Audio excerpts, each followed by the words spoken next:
ಯೇಸು ಕ್ರಿಸ್ತನ ನಾಮದಲ್ಲಿ ನಿಮ್ಮೆಲ್ಲರಿಗೂ ದೇವರ ವಾಕ್ಯ ಐಕ್ಯತೆಗೆ ಸ್ವಾಗತ. ನನ್ನ ಹೆಸರು ವನಿತಾ ಸ್ಯಾಂಟಿಯಾಗೋ. ಕರ್ತನು ಒಳ್ಳೆಯವನು, ಆತನ ಕೃಪೆಯು ಶಾಶ್ವತವಾದದ್ದು. ಮತ್ತೊಂದಾವರ್ತಿ ಇನ್ನೊಂದು ಕ್ರಿಸ್ಮಸ್ ಸಂದೇಶದೊಡನೆ ನಿಮ್ಮೆಲ್ಲರನ್ನು ಸಂಧಿಸುವುದಕ್ಕೆ ನನಗೆ ಬಹಳ ಸಂತೋಷ. ಜನರಿಗೆಲ್ಲ ಮಹಾ ಸಂತೋಷವನ್ನುಂಟು ಮಾಡುವ ಶುಭ ಸಮಾಚಾರ. ಕ್ರಿಸ್ಮಸ್ ಬಗ್ಗೆ ಮಾತಾಡ್ತಾ ಇದ್ದೀವಿ, ಯೇಸು ಕ್ರಿಸ್ತನ ಬಗ್ಗೆ ಮಾತಾಡ್ತಾ ಇದ್ದೀವಿ. ಮತ್ತು ಕ್ರಿಸ್ಮಸ್ ಅಂದರೆ, ನಿಜವಾದ ಕ್ರಿಸ್ಮಸ್ ಅಂದರೆ ಏನು ಅಂತ ನಾವೆಲ್ಲರೂ ತಿಳ್ಕೊಬೇಕು. ಕ್ರಿಸ್ಮಸ್ ಅಂದರೆ ಅನೇಕರಿಗೆ ಬರೀ ಶಾಪಿಂಗ್ ಮಾಡಿ, ಒಳ್ಳೆ ಬಟ್ಟೆ ಹಾಕಿ, ಒಳ್ಳೆ ಒಡವೆ ಹಾಕ್ಕೊಳ್ಳೋದು, ಸಭೆಗೆ ಹೋಗೋದು ಅಷ್ಟೇ ಅಂತ ಅನ್ಕೊತಾರೆ. ಅದೆಲ್ಲ ಒಳ್ಳೆ ವಿಷಯನೇ. ಒಳ್ಳೊಳ್ಳೆ ಡ್ರೆಸ್ಗಳು ಹಾಕ್ಕೊಳ್ಳಿ, ಚೆನ್ನಾಗಿ ಒಡವೆಗಳು ಹಾಕ್ಕೊಳ್ಳಿ, ಸಭೆಗೆ ಹೋಗಿ. ಆದರೆ ಕ್ರಿಸ್ಮಸ್ ಅನ್ನೋದನ್ನು ರಿಯಲಾಗಿ ಅರ್ಥ ಮಾಡ್ಕೋಬೇಕು. ಅದು ವೈಯಕ್ತಿಕವಾಗಿ ಅದು ನಾವು ಅರ್ಥ ಮಾಡ್ಕೋಬೇಕು. ಕ್ರಿಸ್ಮಸ್ ಅಂದರೆ ಏನು ಅಂತ ಹೇಳಿ ನಾವು ಜನರು ಕೇಳಬೇಕಾದ್ರೆ ನಮಗೆ ಗೊತ್ತಿರಬೇಕು ಕ್ರಿಸ್ಮಸ್ ಅಂದರೆ ಏನು ಅಂತ. ಸೆಲೆಬ್ರೇಟ್ ಮಾಡೋದೆಲ್ಲ ಒಳ್ಳೆ ವಿಷಯನೇ. ಆ ಒಂದು ಸೆಲೆಬ್ರೇಷನ್ಗೆ ನಿಜವಾದ ಅರ್ಥ ನಾವು ವಚನದ ಪ್ರಕಾರ ತಿಳ್ಕೋಬೇಕು. ಸೊ ಈ ಒಂದು ಕ್ರಿಸ್ಮಸ್ ಸಮಯದಲ್ಲಿ ನೀವೆಲ್ಲ ಶಾಪಿಂಗಲ್ಲಿ ಬ್ಯುಸಿಯಾಗಿರಬೇಕಾದ್ರೆ, ಮನೆ ಡೆಕೋರೇಷನಲ್ಲಿ ಬ್ಯುಸಿಯಾಗಿರಬೇಕಾದ್ರೆ, ಸಭೆ ಡೆಕೋರೇಷನು ಎಲ್ಲ ಬ್ಯುಸಿಯಾಗಿರಬೇಕಾದ್ರೆ, ಮನೆಯೆಲ್ಲ ಕ್ಲೀನ್ ಮಾಡ್ತಾ ಇರ್ತೀರ. ಇದೆಲ್ಲ ನಡೆಯುವಾಗ, ನೀವು ನಿಮ್ಮ ಕೆಲಸಗಳನ್ನ ಮಾಡುವಾಗ ದೇವರ ಒಂದು ವಚನನ ಪ್ಲೇ ಮಾಡಿ ಪಕ್ಕದಲ್ಲಿ. ದೇವರ ಕ್ರಿಸ್ಮಸ್ ಹಾಡುಗಳನ್ನ ಕೇಳಿಸ್ಕೊತಾ ಇವೆಲ್ಲ ಮಾಡಿ ನೋಡಿ. ದೇವರ ವಚನದ ಮೂಲಕ ದೇವರು ನಿಮಗೆ ಮಾತಾಡ್ತಾರೆ. ಅವರ ಹಾಡುಗಳ ಮೂಲಕ ದೇವರು ನಿಮ್ಮ ಜೊತೆ ಮಾತಾಡ್ತಾರೆ. ಸೊ ಇವೆಲ್ಲ ತಿಳ್ಕೊಂಡು ಸಂತೋಷದಿಂದ, ಸಂಭ್ರಮದಿಂದ ಯೇಸು ಕ್ರಿಸ್ತನ ಜನನ ಬಗ್ಗೆ ನಾವೆಲ್ಲರೂ ಸೆಲೆಬ್ರೇಟ್ ಮಾಡೋಣ. ಕ್ರಿಸ್ಮಸ್ ಅಂದರೆ ಎಂಜಾಯ್ ಮಾಡೋ ವಿಷಯ. ಕ್ರಿಸ್ಮಸ್ ಸ್ಪಿರಿಟ್ ಅನ್ನೋದು ಈ ಒಂದು ಸೀಸನಲ್ಲಿ ನಮಗೆಲ್ಲರಿಗೂ ಬಂದಿದೆ. ಇದೆಲ್ಲ ಎಂಜಾಯ್ ಮಾಡಿ ಸಂತೋಷದಿಂದಿರಿ. ಇದು ಆ್ಯಕ್ಚುಲಿ ಮಹಾ ಸಂತೋಷವನ್ನು ಉಂಟು ಮಾಡುವ ಶುಭ ಸಮಾಚಾರ ಏನಂದರೆ, ಯೇಸು ಕ್ರಿಸ್ತ ನಿಮಗೋಸ್ಕರ, ಅದನ್ನು ನಾವು ಪರ್ಸ್ನಲಾಗಿ ತಗೋಬೇಕು, ನನಗೋಸ್ಕರ ಹುಟ್ಟು ಬಂದಿದ್ದಾರೆ ಯೇಸು ಕ್ರಿಸ್ತ ಅಂತ ಹೇಳಿ ತಿಳ್ಕೊಂಡು ಕ್ರಿಸ್ಮಸ್ನ ನಾವು ಸೆಲೆಬ್ರೇಟ್ ಮಾಡೋಣ. ವಾಕ್ಯಗಳನ್ನು ಓದುವುದಕ್ಕಿಂತ ಮುಂಚೆ ಪ್ರಾರ್ಥನೆ ಮಾಡಿ ದೇವರ ವಚನದೊಳಗಡೆ ಹೋಗೋಣ. ನಮ್ಮನ್ನು ಬಹಳವಾಗಿ ಪ್ರೀತಿ ಮಾಡಿರುವಂಥ ಪರಲೋಕದಲ್ಲಿರುವ ನಮ್ಮ ತಂದೆಯಾದ ದೇವರೇ, ಯೇಸು ಕ್ರಿಸ್ತನ ನಾಮದಲ್ಲಿ ನಿಮ್ಮ ಸನ್ನಿಧಾನಕ್ಕೆ ಬರುತ್ತೇವೆ. ದೇವ ಕೇಳಿಸ್ಕೊಳ್ಳುವಂಥ ಪ್ರತಿಯೊಬ್ಬ ನಿಮ್ಮ ಮಕ್ಕಳಿಗೆ ನೀವು ಯೇಸು ಕ್ರಿಸ್ತನ ಬಗ್ಗೆ ಪ್ರಕಟಣೆ ಕೊಟ್ಟು ನಡೆಸಬೇಕಾಗಿ ಬೇಡ್ತೀನಿ ದೇವ. ಈ ಒಂದು ಕ್ರಿಸ್ಮಸ್ ಸಮಯದಲ್ಲಿ ಎಲ್ಲ ಕಡೆ ಆಚರಣೆಗಳು ನಡೆಯುವಾಗ ದೇವರೇ, ಈ ಒಂದು ಸಮಯದಲ್ಲಿ ಅನೇಕ ಜನರು, ಲಕ್ಷಾಂತರ ಜನರು ಯೇಸು ಕ್ರಿಸ್ತನನ್ನು ಕಂಡುಕೊಂಡು ಆತನೇ ನಿಜವಾದ ರಕ್ಷಕನು, ಲೋಕಕ್ಕೆ ಬರಬೇಕಾದ ರಕ್ಷಕನು, ಮನುಷ್ಯರನ್ನು ಪಾಪದಿಂದ ಬಿಡಿಸಿ ನಿತ್ಯ ಜೀವಕ್ಕೆ ಕರ್ಕೊಂಡು ಹೋಗಬೇಕು ಅಂತ ಹೇಳಿ ಬಂದಿರುವ ರಕ್ಷಕನ ಬಗ್ಗೆ ದೇವರೇ ನೀವು ಎಲ್ಲ ಮಕ್ಕಳಿಗೂ ಪ್ರಕಟಣೆ ಕೊಟ್ಟು ನಡೆಸಬೇಕಾಗಿ ಬೇಡ್ತೀನಿ ದೇವ. ಈ ಒಂದು ಕ್ರಿಸ್ಮಸ್ ಸಮಯದಲ್ಲಿ ಅನೇಕರು ರಕ್ಷಣೆ ಹೊಂದಿ ದೇವರ ರಾಜ್ಯಕ್ಕೆ ಬರುವಂತೆ ನೀನು ಸಹಾಯ ಮಾಡಬೇಕಾಗಿ ಬೇಡ್ತೀನಿ ದೇವ. ರಕ್ಷಕನು ಹುಟ್ಟಿದ್ದಾನೆ ಎಂಬ ವಿಷಯ ಅನೇಕರಿಗೆ, ಲಕ್ಷಾಂತರ ಜನರಿಗೆ, ಭೂಮಿಯ ಕಟ್ಟ ಕಡೆಯವರೆಗೂ ಈ ಒಂದು ಸಂತೋಷದ ಶುಭ ಸಮಾಚಾರ ಎಲ್ಲರೂ ಅರಿತುಕೊಂಡು ನೀವು ಅವರಿಗೆ ಪ್ರಕಟಣೆ ಕೊಟ್ಟು ಅವರ ರಕ್ಷಣೆ ಹೊಂದುವಂತೆ ನೀನು ಸಹಾಯ ಮಾಡಬೇಕಾಗಿ ಬೇಡ್ತೀನಿ ಕರ್ತನೆ. ದೇವರೇ, ಈ ಒಂದು ಸಂದೇಶ ಅನೇಕರಿಗೆ ಪ್ರಯೋಜನವಾಗಿರುವಂತೆ ಆಶೀರ್ವಾದ ಮಾಡಿ, ಮತ್ತು ಅನೇಕರು ಈ ಒಂದು ಸಂದೇಶವನ್ನು ತಿಳಿದುಕೊಂಡು ಯೇಸು ಕ್ರಿಸ್ತನ ಬಗ್ಗೆ ಸಾಕ್ಷಿಗಳಾಗಿ ಜೀವಿಸುವಂತೆ, ಎಲ್ಲರೂ ಯೇಸು ಕ್ರಿಸ್ತನ ಬಗ್ಗೆ ಸಾರುವಂತೆ ನೀವು ನಿಮ್ಮ ಮಕ್ಕಳನ್ನು ಪ್ರೇರೇಪಣೆ ಮಾಡಬೇಕಾಗಿ ಬೇಡ್ತೀನಿ ಕರ್ತನೆ. ನಮ್ಮೊಂದಿಗಿದ್ದು ನೀವು ನಡೆಸೋದಕ್ಕೋಸ್ಕರ ನಿಮಗೆ ಸ್ತೋತ್ರ. ಯೇಸು ಕ್ರಿಸ್ತನ ನಾಮದಲ್ಲಿ ಬೇಡಿ ಹೊಂದಿದ್ದೇವೆ, ಜೀವವುಳ್ಳ ನಮ್ಮ ತಂದೆಯೇ, ಆಮೇನ್. ನಾವೀಗ ವಾಕ್ಯದ ಭಾಗವನ್ನು ಓದಿಕೊಡೋಣ. ಲೂಕನು ಬರೆದ ಸುವಾರ್ತೆ 2ನೇ ಅಧ್ಯಾಯ 8ನೇ ವಚನದಿಂದ. ಆ ಸೀಮೆಯಲ್ಲಿ ಕುರುಬರು ಹೊಲದಲ್ಲಿದ್ದುಕೊಂಡು ರಾತ್ರಿಯಲ್ಲಿ ತಮ್ಮ ಕುರಿ ಹಿಂಡನ್ನು ಕಾಯುತ್ತಿರಲಾಗಿ ಕರ್ತನ ದೂತನೊಬ್ಬನು ಬಂದು ಅವರ ಎದುರಿನಲ್ಲಿ ನಿಂತನು. ಕರ್ತನ ಪ್ರಭೆಯು ಅವರ ಸುತ್ತಲೂ ಪ್ರಕಾಶಿಸಿತು. ಅವರು ಬಹಳವಾಗಿ ಹೆದರಿದರು. ಆ ದೂತನು ಅವರಿಗೆ, ಹೆದರಬೇಡಿರಿ, ಕೇಳಿರಿ, ಜನರಿಗೆಲ್ಲ ಮಹಾ ಸಂತೋಷವನ್ನುಂಟು ಮಾಡುವ ಶುಭ ಸಮಾಚಾರವನ್ನು ನಿಮಗೆ ತಿಳಿಸುತ್ತೇನೆ. ಅದೇನೆಂದರೆ, ಈ ಹೊತ್ತು ನಿಮಗೋಸ್ಕರ ದಾವೀದನೂರಲ್ಲಿ ಒಬ್ಬ ರಕ್ಷಕನು ಹುಟ್ಟಿದ್ದಾನೆ, ಆತನು ಕರ್ತನಾಗಿರುವ ಕ್ರಿಸ್ತನೇ. ಸೊ ಹುಟ್ಟಿರೋದು ಯಾರು? ರಕ್ಷಕ. ಸಾಮಾನ್ಯ ಮಗು ಅಲ್ಲ, ಪರಲೋಕದಿಂದ ಭೂಮಿಗೆ ದೇವರು ಕೊಟ್ಟಂಥ ವರ. ರಕ್ಷಕನನ್ನು ದೇವರು ಇಡೀ ಮನುಷ್ಯ ಕುಲಕ್ಕೆ ರಕ್ಷಣೆ ಆಗಬೇಕು ಅಂತ ಹೇಳಿ ದೇವರು ರಕ್ಷಕನನ್ನು ಕೊಟ್ಟಿದ ದಿನ ಕ್ರಿಸ್ಮಸ್ ಅಂತಂದರೆ. ಸೊ ಕ್ರಿಸ್ಮಸ್ ಅಂದರೆ ನೀವು ಏನು ತಿಳ್ಕೊಂಡು ಸೆಲೆಬ್ರೇಟ್ ಮಾಡಬೇಕು ಅಂದರೆ, ನನಗೋಸ್ಕರ ಹುಟ್ಟಿ ಬಂದಂಥ ರಕ್ಷಕ, ನನ್ನ ಪಾಪಗಳನ್ನು ಬಿಡಿಸಿ ಪರಿಹಾರ ಮಾಡಿ ನನಗೆ ನಿತ್ಯ ಜೀವ ಕೊಟ್ಟಂಥ ರಕ್ಷಕ. ಯೇಸು ಅಂತ ಹೇಳಿದ್ರೆ ಒಂದು ಮೀನಿಂಗ್ ಏನು ಗೊತ್ತಾ? ಅನೇಕರು ಜೀಸಸ್ ಅಂತ ಹೇಳ್ತಾರೆ. ಜೀಸಸ್ ಅಂದರೆ ಗೊತ್ತು, ಆದರೆ ಜೀಸಸ್ ಅಂತ ಹೇಳಿ ಅದರ ಹೆಸರು ಮೀನಿಂಗ್ ಗೊತ್ತಾ? ಯೇಸು ಅಂತ ಅಂದರೆ ರಕ್ಷಕನು. ಮತ್ತು ಕ್ರಿಸ್ತನು ಅಂತ ಇದೆ. ಯೇಸು ಕ್ರಿಸ್ತನು ಅಂತಂದರೆ ಅಭಿಷೇಕಿಸಲ್ಪಟ್ಟವನು. ರಕ್ಷಕನು, ಅಭಿಷೇಕಿಸಲ್ಪಟ್ಟ ರಕ್ಷಕನು ನಮಗೋಸ್ಕರ ಹುಟ್ಟಿ ಬಂದಿದ್ದಾನೆ. ಸೊ ಯೇಸು ಕ್ರಿಸ್ತನಿಗೆ ಅಭಿಷೇಕ ಏನಿತ್ತು? ಯೇಸು ಕ್ರಿಸ್ತನ ಮೇಲೆ ದೇವರು ಒಂದು ಅಭಿಷೇಕ ಇದ್ದರು. ಒಂದು ರಕ್ಷಕ, ಇನ್ನೊಂದು ಅಭಿಷೇಕ ಅನ್ನೋದು ಕೊಟ್ಟಿದ್ರು. ಆ ಅಭಿಷೇಕ ಏನು ಅಂತಂದರೆ, ಮನುಷ್ಯರನ್ನು ಪಾಪದಿಂದ ಬಿಡಿಸುವುದಕ್ಕೆ ದೇವರು ಯೇಸು ಕ್ರಿಸ್ತನನ್ನು ಅಭಿಷೇಕ ಮಾಡಿದರು. ನಾವು ಹಳೆ ಒಡಂಬಡಿಕೆಯಲ್ಲಿ ಓದಿರ್ತೀವಿ, ಏಷಾಯನು ಬರೆದ ಗ್ರಂಥದಲ್ಲಿ ಆ ಅಭಿಷೇಕ ಅನ್ನೋದು ಭಾರಗಳನ್ನು ಮುರಿಯುತ್ತೆ, ನೊಗಗಳನ್ನು ಒಡೆದಾಕುತ್ತೆ ಅಂತ ಹೇಳಿ ನಾವು ಓದಿರ್ತೀವಿ. ಅಭಿಷೇಕ ಅನ್ನೋದು ಇಂಗ್ಲೀಷಲ್ಲಿ ಇನ್ನೂ ಬಹಳ ಚೆನ್ನಾಗಿದೆ. The anointing destroys the yoke, removes the burden. Yesu Krista ಬಂದಿದ್ದು ಲೋಕಕ್ಕೆ ಮನುಷ್ಯರಿಗೆ ಪಾಪದಿಂದ ಬಿಡುಗಡೆ ಕೊಡೋದಕ್ಕೋಸ್ಕರ.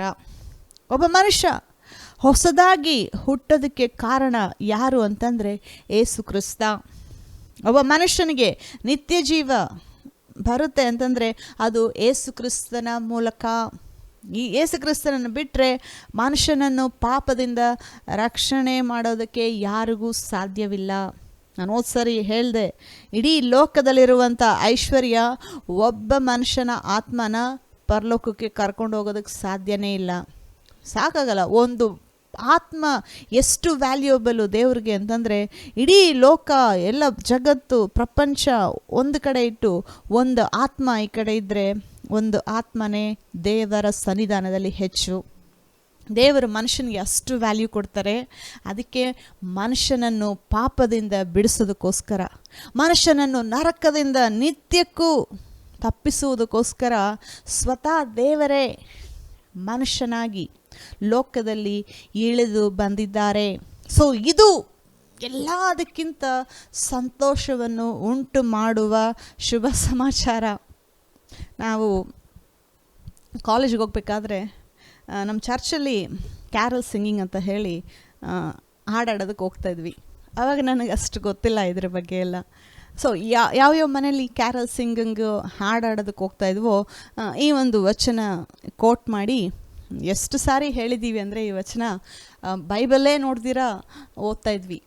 ಬೈಬಲ್ ಕೈಯಲ್ಲಿ ಇರುತ್ತೆ, ಪಾಸ್ಟ್ರು ನೋಡ್ತಾರೆ ಓದ್ತಾ ಇದ್ದಾರಾ ಇವರು ಅಂತ. ಬೈಬಲ್ಲೇ ಇಲ್ದಿರೋ ಕೂಡ ಒಂದೊಂದ್ಸರಿ ಮರ್ತೋಗ್ತಾಯಿದ್ವಿ ಬೈಬಲ್ ತೊಗೊಂಡೋಗೋದಕ್ಕೆ. ವ್ಯಾನಲ್ಲಿ ಬಿಟ್ಬಿಟ್ಟು ಬಂದ್ಬಿಡ್ತಾಯಿದ್ವಿ. ತಪ್ಪು ಮಾಡಿದ್ದೀವ್ರಿ ಎಲ್ಲರೂ, ಏನಪ್ಪ ಬೈಬಲ್ ಬಿಟ್ಬಿಟ್ಟು ಬಂದ್ರಾ ಅಂತ. ನೀವು ಬಿಟ್ಬಿಟ್ಟು ಬಂದಿರ್ತೀರ ಬೈಬಲ್ ಒಂದೊಂದ್ಸರಿ.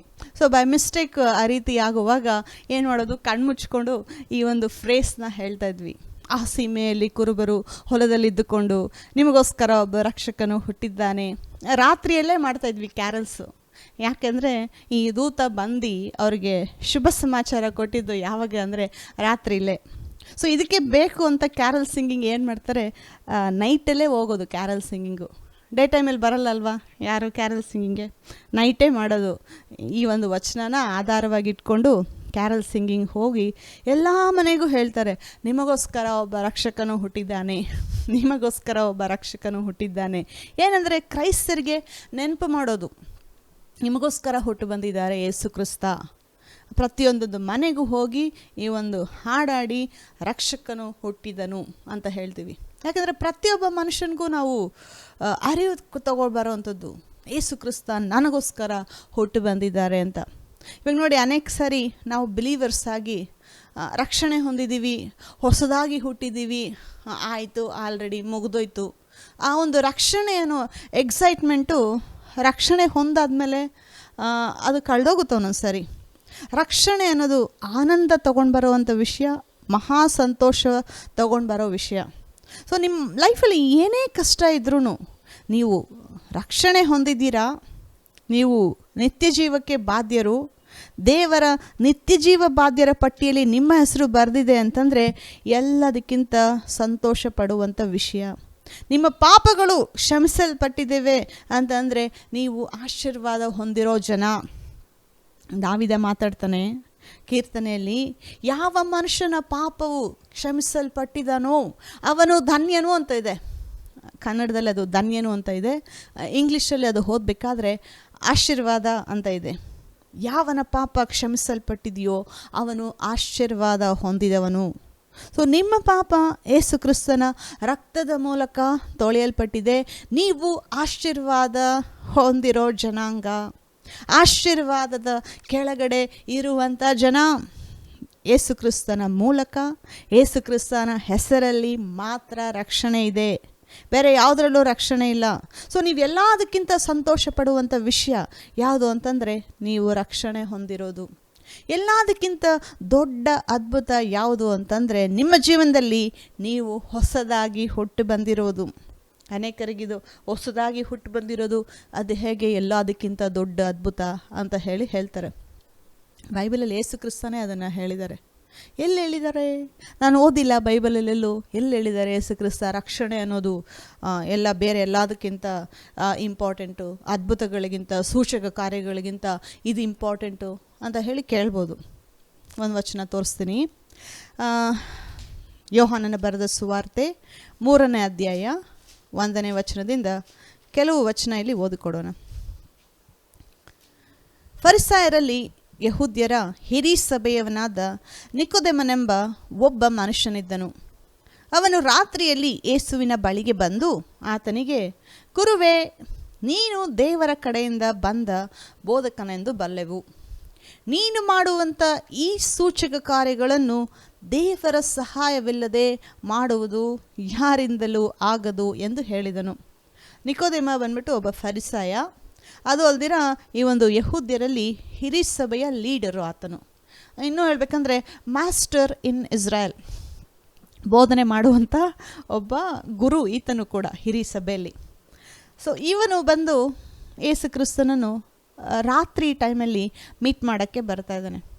ಇವನಲ್ಲಿ ನೋಡಿ ಕೆಲವು ಥಿಂಗ್ಸು ಯೇಸು ಕ್ರಿಸ್ತ ಮಾಡೋದು ಈತನು ಕಣ್ಣಾರೆ ಕಂಡು ವಿಟ್ನೆಸ್ ಮಾಡಿದ್ದಾನೆ, ಕಣ್ಣಿಂದ ನೋಡಿದ್ದಾನೆ.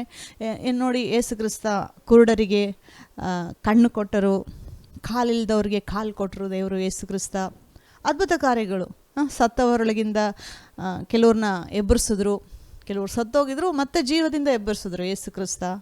ಮತ್ತು ಯಾರ್ಯಾರಿಗೆ ಕುಷ್ಠರೋಗ ಇರೋರಿಗೆ ದೇವರು ಬಿಡುಗಡೆ ಮಾಡಿದ್ರು. ಅನೇಕ ಅದ್ಭುತಗಳು. ಯೇಸು ಕ್ರಿಸ್ತನ ಆ ಒಂದು ಸೇವೆ ಲೋಕದಲ್ಲಿ ಯೇಸು ಕ್ರಿಸ್ತ ಲಕ್ಷಾಂತರ ಅದ್ಭುತಗಳು ಮಾಡಿದ್ದಾರೆ. ಎಲ್ಲ ಅದ್ಭುತ ಬೈಬಲಲ್ಲಿ ಬರೆದಿಲ್ಲ. ಅದೇ ಯೋಹಾನ ಹೇಳ್ತಾನೆ, ಎಲ್ಲ ರೆಕಾರ್ಡ್ ಮಾಡೋಕ್ಕಾದರೆ ಇಡೀ ಲೋಕದಲ್ಲಿರೋ ಬುಕ್ಗಳು ಸಾಕಾಗಲ್ಲ, ಅಷ್ಟು ಅದ್ಭುತಗಳು ಮಾಡಿದ್ದಾರೆ ದೇವರು ಅಂತ ಹೇಳಿ ಯೋಹಾನ ಬರೆದಿದ್ದಾನೆ. ಅಂದರೆ ಸೂಚಕ ಕಾರ್ಯಗಳು, ಅದ್ಭುತ ಕಾರ್ಯಗಳು, ಅನೇಕ ಅದ್ಭುತ ಕಾರ್ಯಗಳು ಯೇಸು ಕ್ರಿಸ್ತ ಲೋಕದಲ್ಲಿರಬೇಕಾದ್ರೆ ಮಾಡಿದ್ರು. ಇವಾಗೂ ಮಾಡ್ತಾ ಇದ್ದಾರೆ ಅದ್ಭುತ ಕಾರ್ಯಗಳು.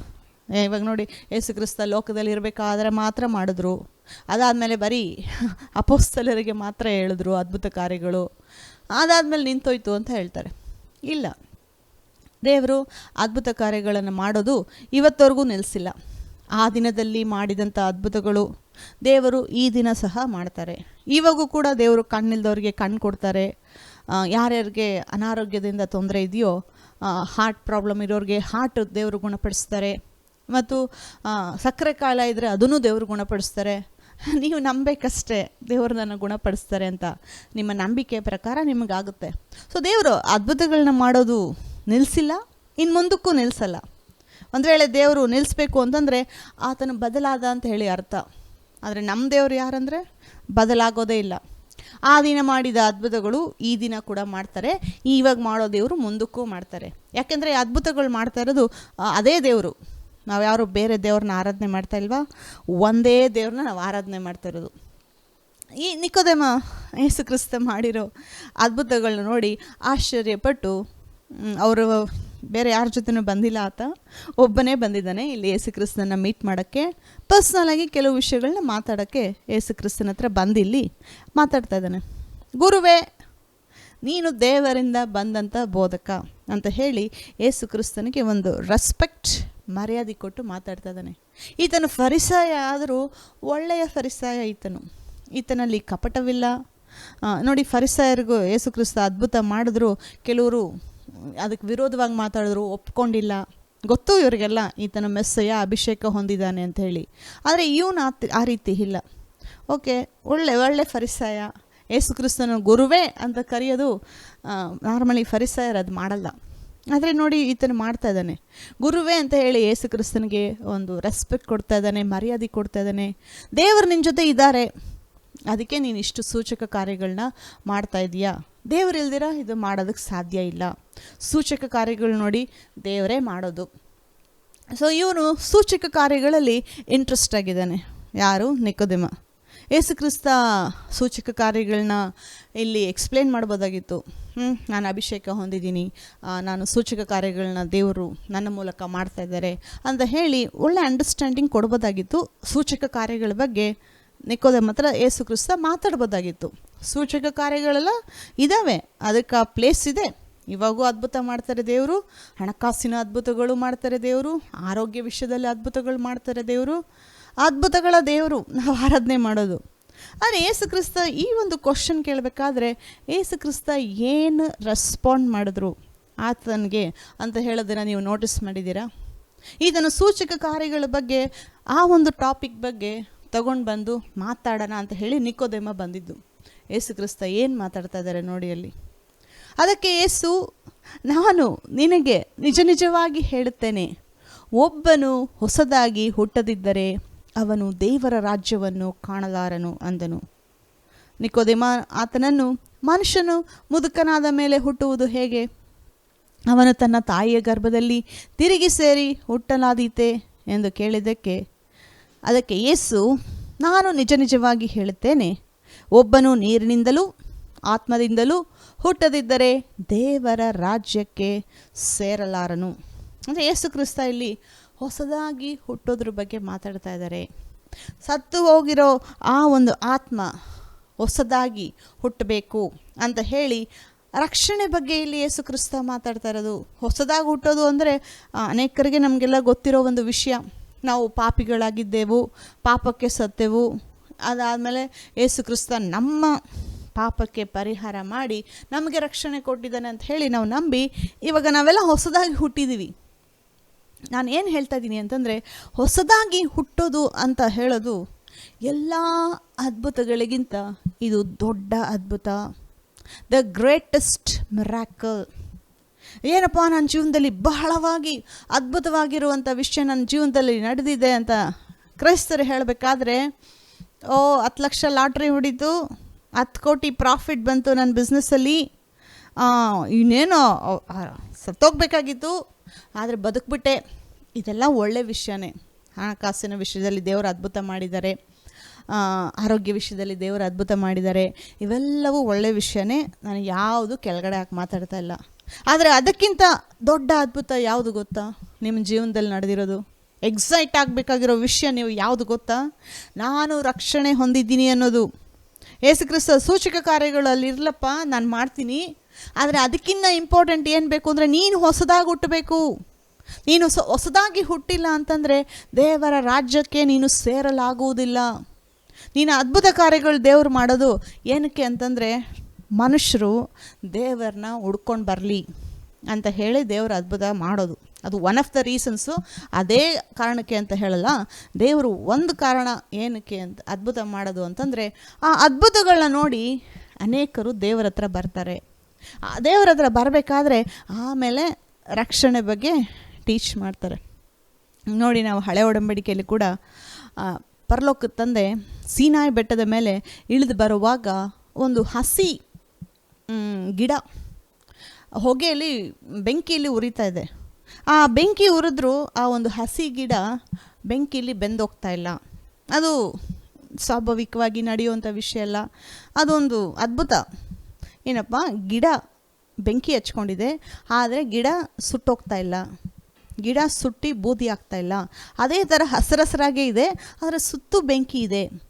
ಇದು ಏನಿರ್ಬೋದು ಅಂತ ಹೇಳಿ ಹತ್ರ ಹೋಗಿ ನೋಡೋಣ ಅಂತ ಹೇಳಿ ಆ ಒಂದು ಅದ್ಭುತ ಕಾರ್ಯ ಮೋಶೆಯ ಒಂದು ಅಟೆನ್ಷನ್ನ ಗಮನ ಸೆಳೀತದು. ಸೊ ಅದು ಆ ಅದ್ಭುತ ಗಮನ ಸೆಳೆಯುವಾಗ ಆವಾಗ ದೇವರು ಆ ಪೊದೆಯಿಂದ ಮಾತಾಡ್ತಾರೆ, ನಾನು ನಿನ್ನನ್ನು ಈ ಐಗುಪ್ತ ದೇಶಕ್ಕೆ ಕಳಿಸ್ತಾ ಇದ್ದೀನಿ, ನಾನು ಇಳಿದು ಬಂದಿದ್ದೀನಿ ನನ್ನ ಮಕ್ಕಳಿಗೆ ಬಿಡುಗಡೆ ಕೊಡೋದಕ್ಕೆ. ಅದನ್ನೇ ನಾವು ಈ ದಿನ ಕೂಡ ತಿಳ್ಕೊಬೋದು. ಯೇಸು ಕ್ರಿಸ್ತ ಪರಲೋಕ ಬಿಟ್ಟು ಭೂಮಿಗೆ ಬಂದಿರೋದು ಏನಕ್ಕೆ ಅಂತಂದರೆ ಮನುಷ್ಯನಿಗೆ ಪಾಪದ ದಾಸತ್ವದಿಂದ ಬಿಡುಗಡೆ ಕೊಡೋದಕ್ಕೆ. ಇದು ಎಲ್ಲದಕ್ಕಿಂತ ಬಹಳ ದೊಡ್ಡ ಅದ್ಭುತ. ನೋಡಿ, ಯೇಸು ಕ್ರಿಸ್ತನ ದೇವರು ಲೋಕಕ್ಕೆ ಕೊಟ್ಟಿದ್ದು ಮನುಷ್ಯನನ್ನು ತೀರ್ಪು ಮಾಡುವುದಕ್ಕಲ್ಲ, ಮನುಷ್ಯನನ್ನು ನೀನು ಪಾಪಿ ಅಂತ ಹೇಳಿ ತೋರಿಸೋದಕ್ಕಲ್ಲ. ಯಾಕೆಂದರೆ ಮನುಷ್ಯ ಪಾಪ ಮಾಡಿ ಆಲ್ರೆಡಿ ಪಾಪಿ ಆಗಿಬಿಟ್ಟಿದ್ದಾನೆ, ಆಲ್ರೆಡಿ ನ್ಯಾಯ ತೀರ್ಪಲ್ಲಿದ್ದಾನೆ. ಇದು ಬರೀ ಒಬ್ರಿಗಲ್ಲ, ಇಡೀ ಮನುಷ್ಯ ಕುಲಕ್ಕೆ ಆದಾಮನಿಂದ ಹುಟ್ಟು ಬಂದಂಥ ಎಲ್ಲರೂ. ಆ್ಯಕ್ಚುಲಿ ಅವಳು ಕೂಡ ಹೇಳ್ಬೇಕಂದ್ರೆ ಆದಾಮನಿಂದನೇ ಅವಳು ಬಂದಿದ್ದು. ನೋಡಿ, ಆದಾಮನ ಪಕ್ಕೆಯ ಎಲುಬನ್ನು ತೆಗೆದುಕೊಂಡು ದೇವರು ಅವಳನ್ನ ಸೃಷ್ಟಿ ಮಾಡಿದ್ದು. ಸೊ ಅವಳು ಕೂಡ ಆದಾಮನಿಂದನೇ ಬಂದಿದ್ದು. ಸೊ ಆದಾಮನಿಂದ ಬಂದಂಥ ಎಲ್ಲರೂ ಪಾಪದಲ್ಲಿ ಬಿದ್ದಿದ್ದಾರೆ ಮತ್ತು ಆಲ್ರೆಡಿ ಅವರು ತೀರ್ಪಲ್ಲಿದ್ದಾರೆ, ಆಲ್ರೆಡಿ ಅವರು ನರಕಕ್ಕೆ ಡೆಸ್ಟಿನಿ ಆಗಿಬಿಟ್ಟಿದ್ದಾರೆ. ಆದರೆ ದೇವರು ಯೇಸು ಕ್ರಿಸ್ತನನ್ನು ಕೊಟ್ಟಿದ್ದು ನಿಮ್ಮನ್ನು ತೀರ್ಪು ಮಾಡುವುದಕ್ಕಲ್ಲ. ದೇವರು ಯೇಸು ಕ್ರಿಸ್ತನನ್ನು ಕೊಟ್ಟಿದ್ದು ನೀವು ರಕ್ಷಣೆ ಹೊಂದಬೇಕು ಅಂತ ಹೇಳಿ. ನಾವಿವಾಗ ಸುವಾರ್ತೆ ಸಾರಬೇಕಾದ್ರೆ ಈ ರೀತಿ ನೀವು ಪಾಪಿ ಅಂತ ಹೇಳಿ ನಿಮ್ಮಲ್ಲಿ ತಪ್ಪು ಹುಡುಕೋದಕ್ಕಲ್ಲ ನಾವಿಲ್ಲಿ ಪ್ರೀಚ್ ಮಾಡ್ತಾ ಇರೋದು. ನಾವಿಲ್ಲಿ ಏನಕ್ಕೆ ಪ್ರೀಚ್ ಮಾಡ್ತಾ ಇದ್ದೀವಿ ಅಂತಂದರೆ, ನೀವು ಆಲ್ರೆಡಿ ಪಾಪದಲ್ಲಿದ್ದೀರಾ, ಆಲ್ರೆಡಿ ನ್ಯಾಯ ತೀರ್ಪಿನ ಕೆಳಗಡೆ ಇದ್ದೀರಾ ನೀವು. ನಿಮಗೆ ರಕ್ಷಕ ಬೇಕು, ನಿಮಗೆ ರಕ್ಷಕ ಅವಶ್ಯಕತೆ ಇದೆ ಅಂತ ಹೇಳಿ ಆ ಯೇಸು ಕ್ರಿಸ್ತನ ಮೂಲಕ ರಕ್ಷಣೆ ಇದೆ ಅಂತ ಹೇಳಿ ಗುಡ್ ನ್ಯೂಸ್ ಕೊಡ್ತಾ ಇರೋದು ನಾವಿಲ್ಲಿ. ಇದು ಎಲ್ಲದಕ್ಕಿಂತ ಮಹಾ ಸಂತೋಷವನ್ನು ಉಂಟು ಮಾಡುವ ಶುಭ ಸಮಾಚಾರ. ಇಲ್ಲಿ ಮತ್ತೆ ಓದೋಣ, ಯೋಹಾನನ ಬರೆದ ಸುವಾರ್ತೆ 3ನೇ ಅಧ್ಯಾಯ 16ನೇ ವಚನದಿಂದ. ಇದು ಬಹಳ ಫೇಮಸ್ ವಚನ, ಎಲ್ಲರಿಗೂ ಗೊತ್ತಿರೋ ವಚನ. ಅನೇಕರು ಇದನ್ನು ಕೋಟ್ ಕೂಡ ಮಾಡ್ತೀರಾ, ಗಮನ ಕೊಟ್ಟು ಓದಿ. ದೇವರು ಲೋಕದ ಮೇಲೆ ಎಷ್ಟೋ ಪ್ರೀತಿಯನ್ನಿಟ್ಟು ತನ್ನ ಒಬ್ಬನೇ ಮಗನನ್ನು ಕೊಟ್ಟನು, ಆತನನ್ನು ನಂಬುವ ಒಬ್ಬನಾದರೂ ನಾಶವಾಗದೆ ಎಲ್ಲರೂ ನಿತ್ಯ ಜೀವ ಪಡೆಯಬೇಕೆಂದು ಆತನನ್ನು ಕೊಟ್ಟನು. 17ನೇ ವಚನ ಗಮನ ಕೊಟ್ಟು ಓದಿ. ದೇವರು ತನ್ನ ಮಗನ ಮುಖಾಂತರ ಲೋಕಕ್ಕೆ ರಕ್ಷಣೆಯಾಗಬೇಕೆಂದು ಆತನನ್ನು ಕಳುಹಿಸಿಕೊಟ್ಟನೇ ಹೊರತು, ಏನಕ್ಕೆ ದೇವರು ಕೊಟ್ಟಿದ್ದು ಯೇಸು ಕ್ರಿಸ್ತನ್ನ? ತನ್ನ ಮಗನ ಮೂಲಕ ರಕ್ಷಣೆ ಆಗಬೇಕು ಅಂತ ಹೇಳಿ ಕೊಟ್ಟನೇ ಹೊರತು ತೀರ್ಪು ಮಾಡುವುದಕ್ಕಲ್ಲ. ತೀರ್ಪು ಮಾಡುವುದಕ್ಕಾಗಿ ಯೇಸು ಕ್ರಿಸ್ತನನ್ನು ದೇವರು ಕಳುಹಿಸಲಿಲ್ಲ.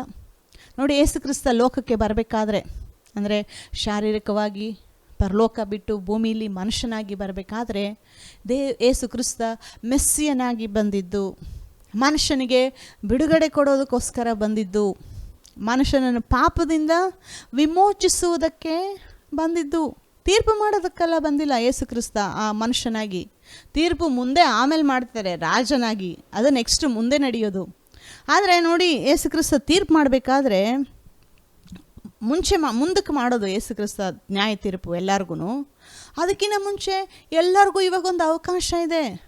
ನೀವು ತೀರ್ಪಿಗೆ, ನ್ಯಾಯ ತೀರ್ಪಿಗೆ ಒಳಗಾಗಬಾರ್ದು ಅಂತಂದರೆ ನಿಮಗಿರೋದು ಒಂದೇ ದಾರಿ. ಏನು ಅಂತಂದರೆ ಯೇಸು ಕ್ರಿಸ್ತನನ್ನು ನಂಬುವುದು. ದೇವರು ಯೇಸು ಕ್ರಿಸ್ತನನ್ನು ಕೊಟ್ಟದ್ದು ಮನುಷ್ಯರು ರಕ್ಷಣೆ ಹೊಂದಬೇಕು ಅಂತ ಹೊರತು ಅವರನ್ನು ತೀರ್ಪು ಮಾಡಿ ನರಕಕ್ಕೆ ಹಾಕುವುದಕ್ಕಲ್ಲ. ಸೊ ನಾವಿಲ್ಲಿ ನರಕ ಒಂದು ಇದೆ ಅಂತ ಹೇಳಿ ಭಯಪಡಿಸೋದಕ್ಕೋಸ್ಕರ ನಮ್ಮಲ್ಲಿ ಪ್ರೀಚ್ ಮಾಡ್ತಾ ಇಲ್ಲ. ಆಲ್ರೆಡಿ ನಿಜಾನೇ ಅದು, ನರಕ ಇದೆ. ಆದರೆ ಆ ನರಕ ಅನ್ನೋದು ಯಾರಿಗೆ ಅಂದರೆ ಯೇಸು ಕ್ರಿಸ್ತನನ್ನು ರಿಜೆಕ್ಟ್ ಮಾಡೋರಿಗೆ ಮಾತ್ರ.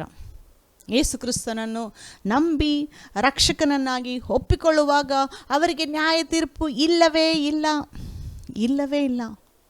ಇನ್ನೊಂದು ವಚನ ಅದಕ್ಕೆ ಓದೋಣ. ರೋಮಪುರದಲ್ಲಿ ಪೌಲ ಹೇಳ್ತಾನೆ, ರೋಮ 8:1 ಆದದರಿಂದ ಕ್ರಿಸ್ತ ಯೇಸುವಿನಲ್ಲಿ ಇರುವವರಿಗೆ ಅಪರಾಧ ನಿರ್ಣಯವು ಈಗ ಇಲ್ಲವೇ ಇಲ್ಲ. ಯೇಸು ಕ್ರಿಸ್ತನ ಮೂಲಕ ನೀವು ಆಲ್ರೆಡಿ ರಕ್ಷಣೆ ಹೊಂದಿದ್ದೀರಾ.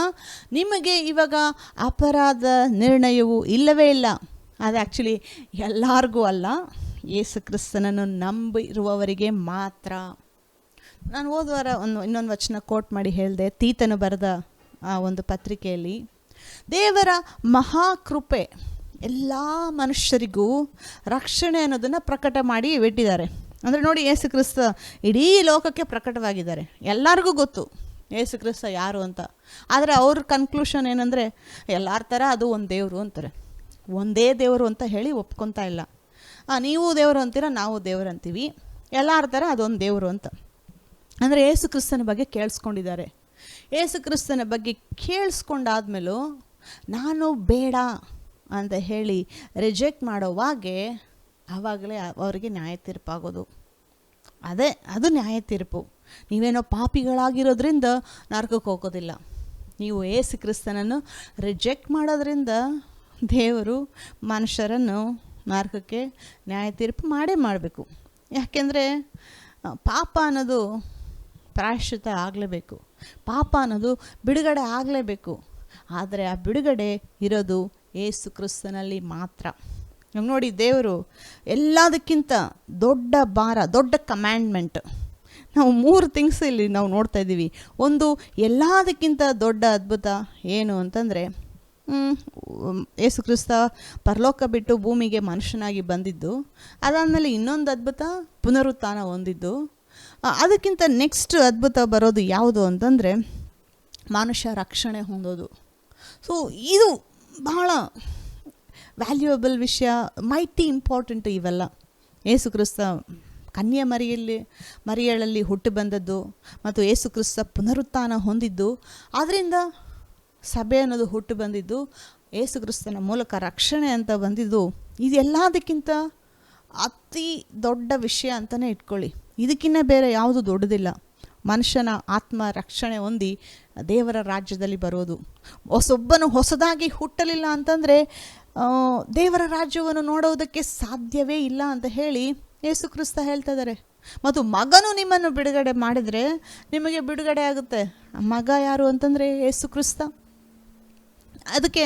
ಅದಕ್ಕೆ ಇವಾಗ ದೇವರು ನಮಗೆ ಆತನು ಎಲ್ಲ ಕಾರ್ಯಗಳನ್ನು ಮುಗಿಸಿ, ಎಲ್ಲ ಕಷ್ಟದ ಭಾಗ ಯೇಸು ಕ್ರಿಸ್ತ ಶಿಲುಬೆ ಮೇಲೆ ಮುಗಿಸಿ ನಮಗೆ ಸುಲಭವಾದ ಒಂದು ಭಾಗ ಕೊಟ್ಟಿದ್ದಾರೆ.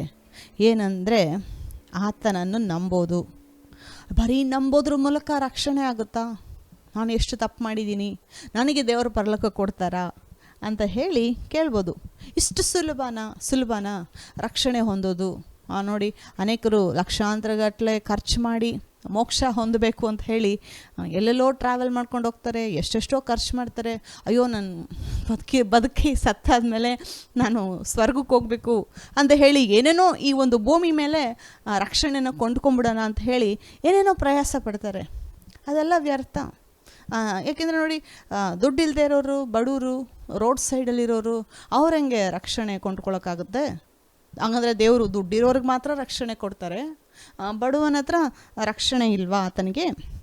ನಮ್ಮ ದೇವರು ಮನುಷ್ಯರಲ್ಲಿ ಪಕ್ಷಪಾತ ಮಾಡುವುದಿಲ್ಲ. ರಕ್ಷಣೆ ಅನ್ನೋದು ಎಲ್ಲ ಮನುಷ್ಯರಿಗೂ ದೇವರು ಪ್ರಕಟ ಮಾಡಿದ್ದಾರೆ. ಅವನು ಬಡವನಾಗಿರ್ಬೋದು, ಅವನು ಶ್ರೀಮಂತನಾಗಿರ್ಬೋದು, ಸೇವೆ ಮಾಡೋರಾಗಿರ್ಬೋದು, ನೀವು ಕೆಲಸ ಮಾಡೋರಾಗಿರ್ಬೋದು, ಇಲ್ಲ ದೊಡ್ಡ ಕಂಪನಿ ಕಾಂಟ್ರಾಕ್ಟರ್ ಆಗಿರ್ಬೋದು, ಇಡೀ ಲೋಕಕ್ಕೆ ನೀನೇ ಐಶ್ವರ್ಯವಂತನಾಗಿದ್ದರೂ ಇರ್ಬೋದು. ರಕ್ಷಣೆ ಅನ್ನೋದು ಎಲ್ಲರಿಗೂ ದೇವರು ಕೊಟ್ಟಿದ್ದಾರೆ. ಆದರೆ ಅದಕ್ಕೆ ಮನುಷ್ಯ ಮಾಡಬೇಕಾಗಿರೋದು ಒಂದೇ ಒಂದು, ಮಗನ ಮೇಲೆ ನಂಬೋದು. ಯೇಸು ಕ್ರಿಸ್ತ ನನಗೋಸ್ಕರ ಕಾರ್ಯ ಮಾಡಿದ್ರು, ನನಗೋಸ್ಕರ ಸತ್ರು ಅಂತ ಹೇಳಿ ನೀವು ನಂಬುವಾಗ ಆವಾಗೇ ರಕ್ಷಣೆ ಆಗೋದು. ನಂಬಿದ ತಕ್ಷಣ ಇಷ್ಟು ಬೇಗ ರಕ್ಷಣೆ ಆಗುತ್ತಾ ಅಂತ ಹೇಳಿ ನೀವು ಅನ್ಕೋಬೋದು. ಅದು ಸತ್ಯ. ಯಾಕೆಂದರೆ ಎಲ್ಲ ಕಷ್ಟವಾದ ಭಾಗ ಯೇಸು ಕ್ರಿಸ್ತ ತಗೊಂಡ್ರು. ಸುಲಭವಾದ ಭಾಗ ಯೇಸು ಕ್ರಿಸ್ತ ನಮಗೆ ಕೊಟ್ಟರು. ಸೊ ಇದೇನು ತೋರಿಸ್ಕೊಡುತ್ತೆ ಅಂತಂದರೆ, ಆತನು ನಮ್ಮ ಮೇಲೆ ಇಟ್ಟಂಥ ಮಹಾಪ್ರೀತಿ. ಆ ಮಹಾಪ್ರೀತಿ, ಒಬ್ಬ ಮನುಷ್ಯನು ನಾಶವಾಗಬಾರ್ದು. ಯಾಕೆಂದರೆ ಮನುಷ್ಯನು ತನ್ನನ್ನು ತಾನು ರಕ್ಷಣೆ ಹೊಂದ್ಕೊಡೋದಕ್ಕಾಗೋದಿಲ್ಲ. ಅದಕ್ಕೆ ನನ್ನ ಮಗನ್ನ ಕಳಿಸ್ತಾ ಇದ್ದೀನಿ. ನನ್ನ ಮಗನನ್ನು ನಂಬಿದ್ರೆ ನಿಮಗೆ ರಕ್ಷಣೆ. ನನ್ನ ಮಗನನ್ನು ನಂಬಿಲ್ಲ ಅಂತಂದರೆ ನೀವು ದಂಡನೆಗೆ ಒಳಗಾಗ್ತೀರ. ನಮಗೆ ಇವಾಗ ದೇವರು ಕೊಟ್ಟಿರುವಂಥ ಎಲ್ಲದಕ್ಕಿಂತ ದೊಡ್ಡ ಕಮ್ಯಾಂಡ್ಮೆಂಟ್ ಯಾವುದು ಗೊತ್ತಾ? ಬೈಬಲಲ್ಲಿ ನಾವು ಇವಾಗ ಅನುಸರಿಸ್ಕೊಂಡು ಬೈಬಲ್ ಹೇಳಿರೋ ವಚನಗಳ ಪ್ರಕಾರ ನಾನು ಹೊಸದಾಗಿ ಹುಟ್ಟಿದ ಮೇಲೆ ನಾನು ಮಾಡಬೇಕಾಗಿರೋ ದೊಡ್ಡ ಕಮ್ಯಾಂಡ್ಮೆಂಟ್ ಯಾರು ಗೊತ್ತಾ? ಯಾವುದು ಗೊತ್ತಾ? ಒಂದು ಕಮ್ಯಾಂಡ್ಮೆಂಟು ಅಂದರೆ ಆಜ್ಞೆ. ದೇವ್ರನ್ನ ಪ್ರೀತಿ ಮಾಡಬೇಕು, ಹಳೆ ಒಡಂಬಡಿಕೆ ಆಜ್ಞೆಗಳು ಅದೆಲ್ಲ ಇದೆ. ಅವೆಲ್ಲ ನಾನು ಯಾವುದು ಸೈಡ್ಗೆ ಆಗ್ತಾಯಿಲ್ಲ, ಅದೆಲ್ಲ ಇಟ್ಕೊಳ್ಳಿ ಮೈಂಡಲ್ಲಿ. ಆದರೆ ಎಲ್ಲದಕ್ಕಿಂತ ದೊಡ್ಡ ಕಮಿಷನ್ ದೇವ್ರು ನಮಗೆ ಸಭೆಗೆ ಕೊಟ್ಟಿರುವಂಥ ಕಮಿಷನ್ ಏನು ಗೊತ್ತಾ? ಲೋಕದ ಕಟ್ಟ ಕಡೆಗೆ ಹೋಗಿ ಸುವಾರ್ತೆ ಸಾರಿರಿ. ನಿಮಗೆ ಸಾಧ್ಯವಾದಷ್ಟು ಮಟ್ಟಿಗೆ ಯಾರ್ಯಾರಿಗೆ ನೀವು ಯೇಸು ಕ್ರಿಸ್ತನ ಬಗ್ಗೆ ಸುವಾರ್ತೆ ಸಾರಬೇಕೋ ಆ ಒಂದು ಆಪರ್ಚುನಿಟಿನ ಮಿಸ್ ಮಾಡ್ದಿರಾ, ಆ ಒಂದು ಅವಕಾಶನ ಮಿಸ್ ಮಾಡ್ಕೊಳ್ದಿರಾ ಸುವಾರ್ತೆ ಸಾರಿ.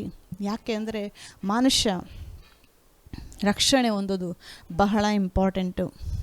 ಅದಕ್ಕೊಂದು ವಚನ ಇದೆ, ಓದೋಣ. ಮಾರ್ಕನು ಬರೆದ ಸುವಾರ್ತೆ 16ನೇ ಅಧ್ಯಾಯ 15ನೇ ವಚನ. ಆಮೇಲೆ ಅವರಿಗೆ, ನೀವು ಲೋಕದ ಎಲ್ಲ ಕಡೆಗೆ ಹೋಗಿ ಜಗತ್ತಿಗೆಲ್ಲ ಸುವಾರ್ತೆಯನ್ನು ಸಾರಿರಿ. ನಂಬಿ ದೀಕ್ಷಾ ಸ್ನಾನ ಮಾಡಿಸಿಕೊಳ್ಳುವವನು ರಕ್ಷಣೆ ಹೊಂದುವನು. ಸೊ ರಕ್ಷಣೆ ಹೊಂದಬೇಕಾದ್ರೆ ಏನು ದೊಡ್ಡ ಕಾರ್ಯಗಳು ಮಾಡಬೇಕು? ನೀವು ನಂಬೋದು. ಅದಾದಮೇಲೆ ದೀಕ್ಷಾ ಸ್ನಾನ. ಸೊ ನಂಬೋದ್ರಿಂದ ರಕ್ಷಣೆ ಆಗುತ್ತೆ ಅಂತ ದೇವರು ಇಷ್ಟು ಸಿಂಪಲ್ಲಾಗಿ, ಇಷ್ಟು ಈಸಿಯಾಗಿ ದೇವರು ನಮಗೆ ಮಾಡಿಕೊಟ್ಟಿದ್ದಾರೆ. ಇಷ್ಟು ಸಿಂಪಲ್ಲು ಈಸಿಯಾಗಿ ನಮಗೆ ಸಿಕ್ತು. ಆದರೆ ಯೇಸು ಕ್ರಿಸ್ತನಿಗೆ ಅದು ಅಷ್ಟು ಸಿಂಪಲ್ಲು, ಅಷ್ಟು ಈಸಿಯಾಗಿ ದೇವರು ಕೊಟ್ರ? ನನ್ನ ಮಗನ ಮೂಲಕ ನೀವು ರಕ್ಷಣೆ ಹೊಂದಬೇಕು ಅಂತ ಹೇಳಿ ದೇವರು ಹೇಳಿದ್ರು. ಆದರೆ ಯೇಸು ಕ್ರಿಸ್ತ ಅದನ್ನು ಸಂಪಾದನೆ ಮಾಡೋದು ಆತನಿಗೆ ಈಸಿನಾ? ಅದು ಶಿಲುಬೆ ಲೋಕದಲ್ಲಿ ಮನುಷ್ಯನಾಗಿ ಹುಟ್ಟು ಬರಬೇಕು ಆತನು. ಅದಾದಮೇಲೆ ಮನುಷ್ಯನ ಥರ ಜೀವನ ಮಾಡಬೇಕು, ಮನುಷ್ಯನ ಥರ ಎಲ್ಲ ಶೋಧನೆಗಳ ಮೇಲೆ ಗೆಲ್ಲಬೇಕು, ಮನುಷ್ಯನ ಥರ ಪಾಪದ ಮೇಲೆ ಗೆಲ್ಲಬೇಕು. ಇದೆಲ್ಲ ಯೇಸು ಕ್ರಿಸ್ತ ಮನುಷ್ಯನಾಗಿ ಮಾಡಿದ್ದು. ಆತನ ದೇವರಾಗಿ ಇವನ್ನ ಮಾಡಿಲ್ಲ. ಒಂದು ವೇಳೆ ಆತನ ದೇವರಾಗಿ ಮಾಡಿದರೆ ಸೈತಾನ ದೇವರ ಮುಂದೆ ನಿಂತ್ಕೊಳ್ಳೋಕ್ಕೆ ಆಗ್ತಾ ಇರಲಿಲ್ಲ. ಇದು ಮನುಷ್ಯನಿಗಾಗಿ ಮಾಡಿರೋದು, ಮನುಷ್ಯನಾಗಿ ಆತನು ಮಾಡಿದ್ದು. ಯಾಕೆ ಅಂತಂದರೆ ರಕ್ಷಣೆ ಬೇಕಾಗಿರೋದು ಮನುಷ್ಯನಿಗೆ. ಯೇಸು ಕ್ರಿಸ್ತ ದೇವರಾಗಿ ಸೈತಾನನ ಧ್ವಂಸ ಮಾಡೋದು ಆತನಿಗೆ ಈಸಿ ಮ್ಯಾಟ್ರು. ಅದನ್ನು ಮಾಡಿದರೆ ನಾವು ಕೂಡ ಇದನ್ನು ರಕ್ಷಣೆ ಹೊಂದಕ್ಕಾಗ್ತಾ ಇರಲಿಲ್ಲ. ಸೊ ಮನುಷ್ಯನಿಗೆ ರಕ್ಷಣೆ ಒದಗಿಸ್ಕೊಡ್ಬೇಕು ಅಂತ ಹೇಳೇ ದೇವರು ಯೇಸು ಕ್ರಿಸ್ತನನ್ನು ಮನುಷ್ಯನಾಗಿ ಕಳಿಸ್ಕೊಟ್ಟು, ಮನುಷ್ಯನಾಗಿ ಪಾಪ ಮಾಡ್ದಿರ, ಮನುಷ್ಯನಾಗಿ ಪರಿಶುದ್ಧ ಜೀವನ ಮಾಡಿ, ಮತ್ತು ಮನುಷ್ಯನಾಗಿ ಶಿಲುಬೆ ಮೇಲೆ ಎಲ್ಲ ಮನುಷ್ಯರಿಗೂ ಸಾವನ್ನು ಸವಿದನು ಅಂತ ಹೇಳಿ ಬರೆದಿದೆ. ಸೊ ಇದೆಲ್ಲ ಮನುಷ್ಯನಾಗೆ ಮಾಡಬೇಕಾಗಿತ್ತು. ಯಾಕೆ ಅಂತಂದರೆ ರಕ್ಷಣೆ ಬೇಕಾಗಿರೋದು ಮನುಷ್ಯನಿಗೆ. ಶಿಲುಬೆ ಮೇಲೆ ಆತನು ಸತ್ತಿದ್ದು ದೇವಕುಮಾರನಾಗಿ ಅಲ್ಲ, ಮನುಷ್ಯ ಕುಮಾರನಾಗಿ ಶಿಲುಬೆ ಮೇಲೆ ಆತನು ಸತ್ತಿದ್ದು. ಆತನು ದೇವಕುಮಾರನೇ, ಆದರೆ ಸತ್ತಿದ್ದು ಮನುಷ್ಯ ಕುಮಾರನಾಗಿ. ಅದನ್ನು ನೆನಪಲ್ಲಿ ಇಟ್ಕೊಳ್ಳಿ. ಇವಾಗ ನೋಡಿ, ಇದನ್ನು ಇಷ್ಟು ಈಸಿಯಾಗಿ ಸಿಗುತ್ತಾ ರಕ್ಷಣೆ ಅಂತ ಹೇಳ್ತಾರಲ್ವ? ಈಸಿಯಾಗೆ ದೇವ್ರು ಮಾಡಿಕೊಟ್ಟಿರೋದು. ಆತನ ಮಹಾಪ್ರೀತಿಯಿಂದ ನಮಗೆ ಈಸಿಯಾಗೆ ದೇವರು ಅದು ಒದಗಿಸ್ಕೊಟ್ಟಿರೋದು. ಸೊ ಯಾಕೆಂದರೆ ಅವೆಲ್ಲ ನಾವು ಮಾಡೋಕ್ಕೆ ಆಗಲ್ಲ. ಒಬ್ಬ ಮನುಷ್ಯನಾದರೂ ಒಂದು ದಿವಸ ತಪ್ಪು ಮಾಡ್ದಿರ ಇರೋಕ್ಕಾಗುತ್ತಾ? ನಾವು ಕಷ್ಟ. ಯಾಕರ್ಗದು ಆಗುತ್ತಾ, ಇದು ನಿಜವಾಗ್ಲೂ ನಡೆಯುತ್ತಾ, ನನ್ನ ಕೈಲಿ ಆಗಲ್ಲ ಅಂದ್ಬಿಡ್ತಾರೆ ಮುಂಚೆನೇ. ಆಗಲ್ಲ ಮನುಷ್ಯನ ಪರ್ಫೆಕ್ಟಾಗಿರೋದಕ್ಕೆ. ಅದಕ್ಕೆ ಪರ್ಫೆಕ್ಟಾಗಿರೋ ಯೇಸು ಕ್ರಿಸ್ತನ ದೇವರು ಕಳಿಸ್ಕೊಟ್ಟಿದ್ದು. ಪರ್ಫೆಕ್ಟ್ ರಕ್ಷಣೆ ಅನ್ನೋದನ್ನು ಯೇಸು ಕ್ರಿಸ್ತನ ಮೂಲಕ ದೇವ್ರು ನಮಗೆ ಕೊಟ್ಟಿದ್ದು. ಒಂದು ವೇಳೆ ಇದನ್ನು ನಂಬಿಲ್ಲ ಅಂತಂದರೆ ಆವಾಗೇ ನ್ಯಾಯ ತೀರ್ಪಾಗೋದು. ಮುಂದಕ್ಕೆ ಓದೋಣ. ನಂಬದೆ ಹೋಗುವವನು ದಂಡನೆಗೆ ಗುರಿಯಾಗುವನು. ಯಾಕೆ ದಂಡನೆಗೆ ಮನುಷ್ಯರು ಗುರಿ ಆಗ್ತಾ ಇರೋದು ಇವಾಗ? ಪಾಪ ಮಾಡಿರೋದಕ್ಕೆ. ಎಲ್ಲರೂ ಪಾಪಿಗಳೇ. ಒಂದು ವೇಳೆ ನೀವು ಪಾಪ ಮಾಡಿಲ್ಲ ಅಂತಂದರೂ ಜನ್ಮತಾ ಕರ್ಮತಾ ಪಾಪಿಗಳು ಅಂತ ಹೇಳಿ ಒಬ್ಬ ಸೇವಕರು ಹೇಳ್ತಾಯಿದ್ರು. ಅಂದರೆ ಹುಟ್ಟದಾಗಿಂದನೇ ನಾವು ಪಾಪಿಗಳು. ಇನ್ನು ನಾವು ಪಾಪ ಮಾಡುವುದಕ್ಕಿಂತ ಮುಂಚೆನೇ ನಾವು ಒಂದು ಸ್ವಾಭಾವಿಕವಾಗಿ ನೇಚರಲ್ಲೇ ನಾವು ಪಾಪಿಗಳು. ಹುಟ್ಟುವಾಗ ತಾಯಿಯ ಗರ್ಭದಿಂದಲೇ ನಾವು ಪಾಪಿಗಳು. ಯಾಕೆ ಅಂತಂದರೆ ಆದಾಮ ಮಾಡಿದ ತಪ್ಪಿಗೆ ನಾವು ಆದಾಮನಿಂದ ಬಂದಂಥ ಬೀಜ, ನಾವು ಇಂಗ್ಲೀಷಲ್ಲಿ ಸೀಡ್ ಅಂತ ಹೇಳ್ತಾರೆ. ಆ ಒಂದು ಸೀಡ್ ಅನ್ನೋದು ಎಲ್ಲ ಮನುಷ್ಯರಲ್ಲೂ ಬಂತು. ಅಂದರೆ ಹುಟ್ಟೋದಕ್ಕಿಂತ ಮುಂಚೆ ಕೂಡ ನಾವು ಪಾಪಿಗಳೇ. ದಾವೀದ ಹೇಳ್ತಾನೆ ಕೀರ್ತನೆಯಲ್ಲಿ, ನಾನು ಇನ್ನೂ ಹುಟ್ಟುವುದಕ್ಕಿಂತ ಮುಂಚೆ ನನ್ನ ತಾಯಿ ಗರ್ಭದಲ್ಲಿ ನನ್ನನ್ನು ಪಾಪದಿಂದ ಧರಿಸಿದಳು ಅಂತ ಇದೆ. ಸೊ ಗರ್ಭದಿಂದಲೇ ನಾನು ಪಾಪಿ. ಇನ್ನು ಒಳ್ಳೆಯದು ಕೆಟ್ಟದು ಮಾಡೋದಕ್ಕಿಂತ ಮುಂಚೆನೇ ನಾನು ಪಾಪಿ. ಇನ್ನು ಒಂದು ಕಡೆ ನಾವು ಯೋಹಾನನ ಬರೆದ ಸುವಾರ್ತೆ 8ನೇ ಅಧ್ಯಾಯದಲ್ಲಿ ನಾವು ಓದ್ತೀವಿ, ಕೆಲವರು ಫರಿಸಾಯರು ಒಬ್ಬ ವ್ಯಭಿಚಾರ ಹೆಂಗಸನ್ನ ಕರ್ಕೊಂಡು ಬರ್ತಾರೆ. ಗುರುವೇ, ನೀನು ಏನು ಹೇಳ್ತೀಯಾ? ಈಕೆ ತಪ್ಪು ಮಾಡಿದ್ದಾಳೆ, ವಚನ ಪ್ರಕಾರ, ಧರ್ಮಶಾಸ್ತ್ರದ ಪ್ರಕಾರ ಕಲ್ಲೆಸೆದು ಕೊಲ್ಲಬೇಕು, ನೀನೇನು ಹೇಳ್ತೀಯಾ ಅಂತ ಹೇಳಿ ಯೇಸು ಕ್ರಿಸ್ತನ ಮೇಲೆ ಫೋರ್ಸ್ ಮಾಡ್ತಾ ಇದ್ದಾರೆ. ನ್ಯಾಯ ತೀರ್ಪು ಆಕೆ ಮೇಲೆ ಮಾಡಬೇಕು ಅಂತ, ಆಜ್ಞೆ ಕೊಡು, ಕಲ್ಲೆಸೆದು ಕೊಲ್ಲಬೇಕು ಅಂತ ಹೇಳಿ ವೆಯ್ಟ್ ಮಾಡ್ತಾ ಇದ್ದಾರೆ. ಆದರೆ ಯೇಸು ಕ್ರಿಸ್ತ ಒಂದು ಮಾತು ಹೇಳಿದ್ರಲ್ಲಿ, ನಿಮ್ಮಲ್ಲಿ ಯಾರಾದರೂ ತಪ್ಪು ಮಾಡಿಲ್ಲ, ಯಾರಾದರೂ ಪಾಪ ಮಾಡಿಲ್ಲ ಅಂತಂದರೆ ಮೊದಲು ಆಕೆಯ ಮೇಲೆ ಕಲ್ಲೆಸಿರಿ ಅಂತಾರೆ. ಆದರೆ ನೋಡಿ, ಪ್ರತಿಯೊಬ್ಬೊಬ್ಬರು ಆ ಒಂದು ಮನಸ್ಸಾಕ್ಷಿ ಅವರಲ್ಲಿ ಮಾತಾಡ್ತು. ಓಕೆ, ನಾವು ತಪ್ಪು ಮಾಡಿದ್ದೀವಿ, ನಾವು ಪಾಪಿಗಳು, ಆಕೆನೂ ಪಾಪಿ, ನಾನು ಪಾಪಿ. ಸೊ ಅವರು ಕಲ್ಲೆಸೆದು ಕೊಲ್ಲೋದಕ್ಕೆ ಆಗಿಲ್ಲ. ಯಾಕೆಂದರೆ ಒಳಗಡೆ ಇರೋ ಮನಸ್ಸಾಕ್ಷಿನೇ ಹೇಳ್ತದೆ, ನೀನು ತಪ್ಪು ಮಾಡಿದೀಯಾ. ಇದೇ ಪ್ರತಿಯೊಬ್ಬ ಮನುಷ್ಯರಲ್ಲಿ ಎಲ್ಲರಿಗೂ ಗೊತ್ತು ಅವರು ತಪ್ಪು ಮಾಡಿದ್ದಾರೆ. ಇವತ್ತು ಯಾರಾದರೂ ದೇವ್ರ ಮುಂದೆ ನಿಂತ್ಕೊಂಡು ನಾನು ಏನೂ ತಪ್ಪು ಮಾಡಿಲ್ಲ ಅಂತ ಹೇಳಿ ಧೈರ್ಯವಾಗಿ ಯಾರಾದರೂ ಹೇಳೋಕ್ಕಾಗುತ್ತಾ? ಇಲ್ಲ. ಯಾಕೆಂದರೆ ಎಲ್ಲ ಮನುಷ್ಯರು ನಾವು ಪಾಪಿಗಳಾಗಿ ಹುಟ್ಟಿದ್ರಿಂದ ಪಾಪ ಅನ್ನೋದು ಮನುಷ್ಯರ ಒಂದು ಇದರಲ್ಲಿ ಬಂದ್ಬಿಡ್ತು. ಮನುಷ್ಯರ ನೇಚರಾಗೇ ಇತ್ತು ಪಾಪ ಅನ್ನೋದು. ಆದರೆ ಅದಕ್ಕೆ ಹೇಳ್ತಾರೋ ದೇವರು, ಯೇಸು ಕ್ರಿಸ್ತ, ಹೊಸದಾಗಿ ಹುಟ್ಟೋದು ನಿಮಗೆ ಅವಶ್ಯಕವಾಗಿದೆ. ನಿಕೋದೇಮ, ನೀನು ಅದ್ಭುತಗಳನ್ನ ನೋಡ್ತಾ ಇದೀಯಾ, ನಾನು ಅದ್ಭುತಗಳನ್ನ ಮಾಡ್ತೀನಿ. ಅದಕ್ಕಿಂತ ಬಹಳ ಇಂಪಾರ್ಟೆಂಟ್ ಆಗಿರೋದು ಏನು ಅಂತಂದರೆ, ನೀನು ಹೊಸದಾಗಿ ಹುಟ್ಟೋದು. ಒಬ್ಬನು ಹೊಸದಾಗಿ ಹುಟ್ಟಿಲ್ಲ ಅಂತಂದರೆ ದೇವರ ರಾಜ್ಯವನ್ನು ನೋಡೋಕ್ಕಾಗುವುದಿಲ್ಲ. ಒಬ್ಬನು ಹೊಸದಾಗಿ ಹುಟ್ಟಲಿಲ್ಲ ಅಂತಂದರೆ ನ್ಯಾಯ ತೀರ್ಪಿಗೆ, ದಂಡನೆಗೆ ಗುರಿಯಾಗ್ತಾನೆ. ಒಬ್ಬನು ಯೇಸು ಕ್ರಿಸ್ತನನ್ನು ರಿಜೆಕ್ಟ್ ಮಾಡೋದಾದರೆ ಅದಕ್ಕೆ ಬರುವಂಥ ಫಲಿತಾಂಶಗಳು ಬಹಳ ಮೋಸವಾಗಿರ್ತವೆ. ಸೊ ನೀವೆಲ್ಲ ಅಲ್ಲಿ ಹೋಗ್ಬೇಕಾಗಿಲ್ಲ. ದೇವರು ಅದಕ್ಕಂತ ಒಂದು ಸೊಲ್ಯೂಷನ್ ರೆಡಿ ಮಾಡಿ ಯೇಸು ಕ್ರಿಸ್ತನನ್ನು ಕೊಟ್ಟಿದ್ದಾರೆ. ಈ ಒಂದು ರಕ್ಷಣೆ ಇಡೀ ಜಗತ್ತಲ್ಲಿ ಇವಾಗೂ ಸಾರಲ್ಪಡ್ತಾ ಇದೆ. ನೀವು ದೇವರ ವಚನ ಕೇಳಿಸ್ಕೊಂಡಿರೋ ಮಕ್ಕಳು, ಇದನ್ನು ನೀವು ಹೊಂದಿರುವಂಥ ರಕ್ಷಣೆಯ ಆ ಒಂದು ಅನುಭವ, ಆ ಒಂದು ರಕ್ಷಣೆಯ ಆನಂದ ನಿಮ್ಮಲ್ಲಿ ಮಾತ್ರ ಇಟ್ಟುಕೊಳ್ಳದೆ ಯೇಸು ಕ್ರಿಸ್ತ ಮಾಡಿರೋ ಈ ಕಾರ್ಯದ ಬಗ್ಗೆ ಈ ಒಂದು ಕ್ರಿಸ್ಮಸ್ ಸಮಯದಲ್ಲಿ ಪ್ರತಿಯೊಬ್ಬ ವಿಶ್ವಾಸಿ ಮೇಲೂ ಈ ಭಾರ ಇದೆ. ಏನಂದರೆ ಸುವಾರ್ತೆ ಸಾರುವ ಭಾರ. ಪೌಲ ಹೇಳ್ತಾನೆ, ಸುವಾರ್ತೆ ಸಾರುವ ಭಾರ ಬಿಟ್ಟರೆ ನನಗಿನ್ಯಾವ ಭಾರವೂ ಬೇಡ ಅಂತ ಹೇಳ್ತಾನೆ. ಅಂದರೆ ಸುವಾರ್ತೆ ಸಾರೋದನ್ನು ಭಾರ ಅಂತಂದರೆ ಏನೋ ಒಬ್ಬ ಕಷ್ಟಪಟ್ಟು ಮಾಡ್ತೀನಿ ಅನ್ನೋದು ಆ ರೀತಿ ಭಾರ ಅಲ್ಲ. ಇದನ್ನು ಒಂದು ರೆಸ್ಪಾನ್ಸಿಬಿಲಿಟಿ, ಜವಾಬ್ದಾರಿ ತಗೊಂಡು, ಓಕೆ ನಾನು ರಕ್ಷಣೆ ಹೊಂದರೆ ಸಾಲದು, ಯೇಸು ಕ್ರಿಸ್ತ ಇದು ಎಲ್ಲ ಮನುಷ್ಯರಿಗೂ ಮಾಡಿದ್ದಾರೆ ಅಂತ ಹೇಳಿ ಯಾವ ಸಮಯದಲ್ಲಿ ಅವಕಾಶ ನಿಮಗೆ ಸಿಗುತ್ತೋ ಯೇಸು ಕ್ರಿಸ್ತನ ಬಗ್ಗೆ ಸುವಾರ್ತೆ ಸಾರಿ. ನಿಮ್ಮ ಮೂಲಕ ದೇವರು ಆತನನ್ನು ದೇವರ ರಾಜ್ಯದಲ್ಲಿ ಕರ್ಕೊಂಡು ಬರ್ತಾರೆ. ಯಾಕೆಂದರೆ ಯೇಸು ಕ್ರಿಸ್ತನಲ್ಲಿ ಮಾತ್ರನೇ ರಕ್ಷಣೆ ಸಾಧ್ಯ. ಮಗನು ಯಾರಲ್ಲಿ ಇಲ್ಲವೋ ಆತನಲ್ಲಿ ತಂದೆಯೂ ಇಲ್ಲ ಮತ್ತು ಆತನು ನಿತ್ಯ ನರಕಕ್ಕೆ ಬಾಧ್ಯನಾಗಿದ್ದಾನೆ. ಆದರೆ ಯಾರಿಗೆ ಮಗನಿದ್ದಾನೋ ಆತನು ನಿತ್ಯ ಜೀವಕ್ಕೆ ಬಾಧ್ಯನಾಗಿದ್ದಾನೆ. ಸೊ ಎಲ್ಲದಕ್ಕಿಂತ ದೊಡ್ಡ ಅದ್ಭುತ ಯಾವುದು ಇವಾಗ ಅಂತಂದರೆ ರಕ್ಷಣೆ ಹೊಂದೋದು. ಆಲ್ರೆಡಿ ನಿಮಗೂ ನಮಗೂ ಅನುಭವ ಇದೆ, ಬೇರೆಯವ್ರಿಗೂ ಅನುಭವ ಆಗಲಿ ಅಂತ ಹೇಳಿ ಈ ಒಂದು ಕ್ರಿಸ್ಮಸ್ ಸಮಯದಲ್ಲಿ ಪ್ರಾರ್ಥನೆ ಮಾಡಿ ಅನೇಕರು ರಕ್ಷಣೆ ಹೊಂದುವಂತೆ ಸಾಕ್ಷಿಗಳಾಗಿ ಜೀವನ ಮಾಡೋಣ. ನಮ್ಮ ರಕ್ಷಕನಾದ ಯೇಸು ಕ್ರಿಸ್ತನು ಬೇಗನೆ ಬರುತ್ತಾನೆ. ಆಮೇನ್.